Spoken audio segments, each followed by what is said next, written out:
Maroc-Zambie 3-0, le Maroc est officiellement qualifié. On est sur un contrôle total du match du côté marocain. La Zambie a essayé d'exister mais n'a jamais réussi à faire quoi que ce soit. Les gars, il va falloir qu'on parle d'un homme.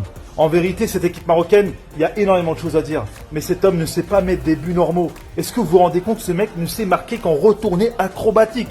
Oh là les gars, c'est une dinguerie. Il était sur le plus beau but de la CAN, mais là les gars, il est clairement dans le top 2. Et les 2 buts, c'est lui. Brahim Diaz, encore en confiance et qui est en train d'exploser dans cette CAN. C'est ce qui pouvait arriver de mieux au Maroc. El Ainaoui qui est repositionné à la place d'Amrabat, ou encore Massina en défense, ou encore Abdessamad El Zazouri côté gauche. Les gars, tous ces changements ont été prolifiques et bénéfiques pour l'équipe. Concernant le classement, le Maroc termine donc premier avec 2 victoires à match nul. Le Mali termine deuxième avec 3 matchs nuls. C'est une dinguerie les gars. C'est la CAN et on aime ça. Les Comores sont officiellement éliminés. Concernant le Maroc les gars, dites-vous que là si on gagne nos 2 prochains matchs avec l'Algérie, on va s'affronter en demi-finale.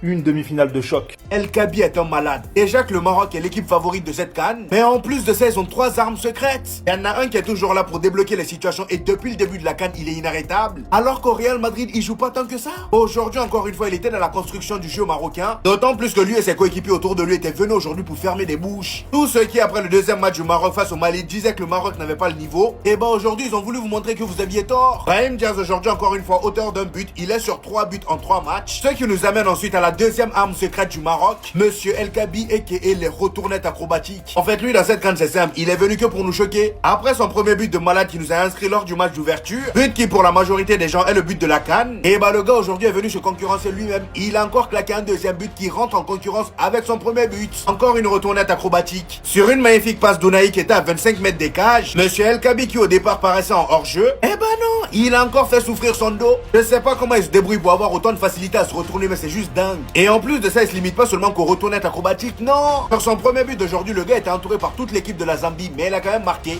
Il a marqué. Lui comme Brahim Diaz sont désormais à 3 buts en 3 matchs. Ce qui nous amène à la 3e arme marocaine, Monsieur Achraf Hakimi. Il vient juste de faire ses débuts. Maintenant, imaginez la suite avec lui, sachant qu'aujourd'hui, sans lui, ils ont montré un beau visage. Non, ça va être terrible. Et à l'issue de cette dernière journée, les amis, le Maroc termine premier avec 7 points, le Mali deuxième avec 3 points. Eux, ils ont fait que des matchs nuls. Le plus important, c'est qu'ils sont qualifiés. En 3e place, les amis, on a le Comore. Et à la 4e place, la Zambie. Donc, Comore et Zambie sont éliminés. Reste à voir si le Comore pourra terminer meilleur 3e.